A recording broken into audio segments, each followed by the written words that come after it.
और कोरियाई गणराज्य के बौद्ध तीर्थ यात्रियों का एक दल इन दिनों भारत की पदयात्रा पर है।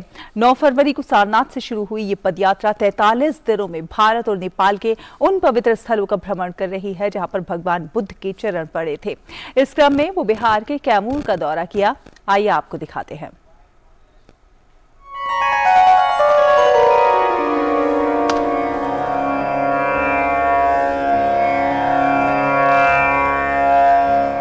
कोरिया के तीर्थ यात्रियों का एक दल इन दिनों भारत में है। ये दल महात्मा बुद्ध के उन पद चिन्हों को स्पर्श करने की कोशिश कर रहा है जिन रास्तों से कभी तथागत बुद्ध चले थे। सन 723 में कोरिया के एक यात्री हेचो ने कोरिया से भारत तक की पैदल यात्रा की थी। उनका दृढ़ संकल्प था कि वे महात्मा बुद्ध के पद चिन्हों का अनुगमन करते हुए भारत की यात्रा करेंगे। इसलिए उन्होंने उस मार्ग को चुना जिस पर कभी महात्मा बुद्ध के चरण पड़े थे।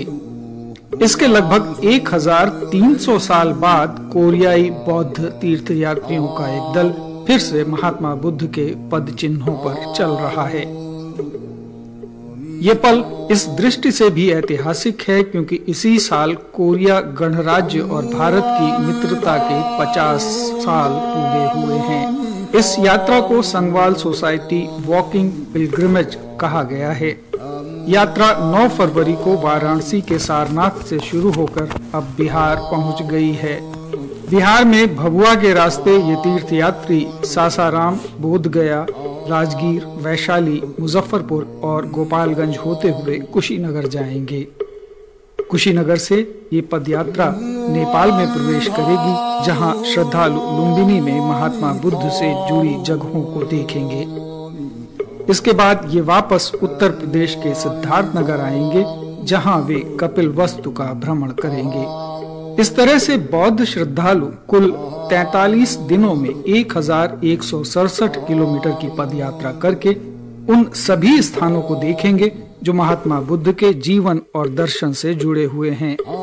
यात्रा में 200 यात्री ऐसे होंगे जो पूरी यात्रा में शामिल होंगे, जबकि यात्रा के दौरान 5000 से अधिक श्रद्धालुओं के विभिन्न चरणों में इससे जुड़ने की संभावना है। ये यात्री कोरिया गणराज्य के सबसे बड़े बौद्ध संप्रदाय जोगये से संबंधित हैं। ये यात्रा न सिर्फ एक धार्मिक यात्रा है बल्कि गौतम बुद्ध के पद चिन्हों को तलाशने के बहाने पूरे विश्व को शांति के सूत्र में पिरोने का एक प्रयास भी है। भारत और कोरिया के मैत्रीपूर्ण संबंधों में यह एक मील का पत्थर भी है। इस वर्ष भारत की अध्यक्षता में हो रहे G20 शिखर सम्मेलन की थीम भी यही है, एक धरती, एक परिवार, एक भविष्य। ब्यूरो रिपोर्ट, दूरदर्शन समाचार, पटना।